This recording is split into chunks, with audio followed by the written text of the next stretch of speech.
Hello everybody, welcome back. Today as well we have got to another video. In this video I'll show you how you can find lost Bluetooth devices, but before that please do make sure to like our video, subscribe our channel, and yes, without any further delay, let's get started.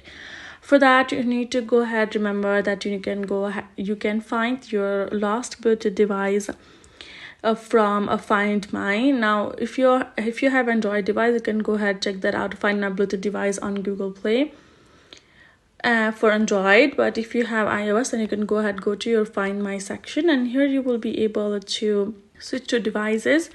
And when you switch to device, you will find the device that is connected with you, right? And when you tap on them, and you will be able to check out their location like that, and you will know where your particular device is. Now if you have connected, you can add more device by tapping on more, and then you can add in other item or AirTag, whatever your device is.